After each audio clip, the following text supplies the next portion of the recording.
So I am really hyped about the whole Destiny New Light thing. It sounds fucking amazing. I mean, personally, I played Destiny on the PC. It was one of the first things I tried doing on my channel. Was I wanted to do a live playthrough. The problem being I couldn't get it to record or even just stream smoothly or anything. So eventually I kind of gave up on that idea and switched to just doing a bunch of other things that I did, and like talking about games, shit like that. So whatever, the stuff I'm doing now, reviewing games, talking about games, news, live streams, shit like that.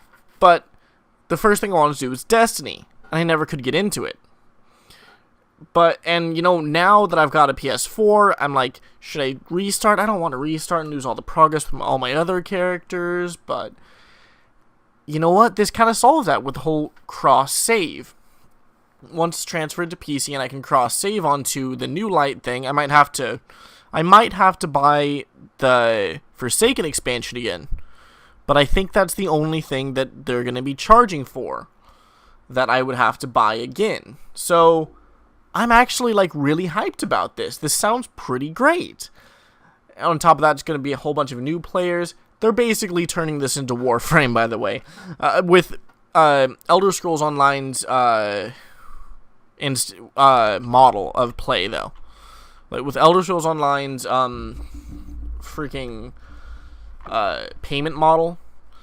I mean, they're still releasing a bunch of large expansions, one large expansion and a bunch of smaller expansions, and then they're releasing and a bunch of smaller expansions, with the smaller expansions being separately purchasable, as well as the larger expansion, and the large expansion being, it looks like they're integrating it into the base game a few months after it comes out, is what it looks like they're gonna do, because this looks kind of like the beginning of a new expansion set for Elder Scrolls Online, and what that ends up looking like.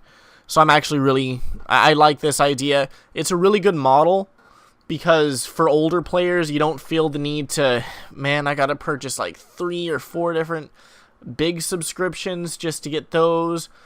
But, you know what, I don't really care about these tiny little things that are just like 2 dungeons. There's plenty of content otherwise for me to do. That's kind of the way Elder Scrolls Online's thing works.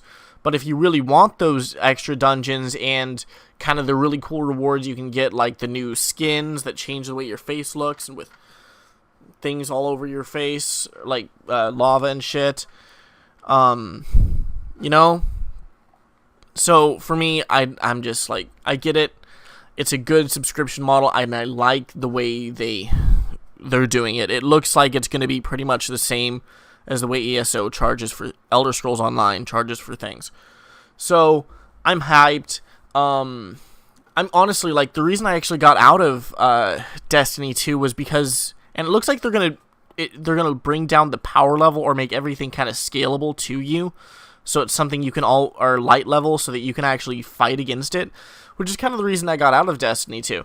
Like, I got into it just before Forsaken, and I was really hyped about it. I was having a lot of fun, and I stopped playing it so much, outside of, the streams weren't working, so that kind of bummed me out. And then, even playing normally on my main character, I just didn't want to play it, because my light was too low to get into the newer stuff, but it was too high to do the old. But it was high, but all the older stuff was just kind of boring, really. Like the mini expansions, the Warmind, I guess, was pretty cool. But like the other one, and Curse of Osiris, and they were cool. And then I just had to grind up to the point I could be powerful enough to do the main storyline, because I power boosted a secondary character that was really weak, and I just didn't really want to experience the storyline with him. I wanted to experience the storyline with my Warlock, the one that I really enjoyed playing. So really, the way it ended, I ended up switching to Warframe, because pretty much everything was easily accessible, and their payment model was a lot easier for me. So I switched to that, and because it came, also because it came out on the Switch around the same time, a little bit after, and I ended up having a lot of fun with it, and I really haven't gone back to Warframe to Destiny since I started Warframe. With it going free to play, it's incorporating kind of feeling more like a competitor to Warframe rather than just kind of the super high budget version of it, or the super pricey version of it, really.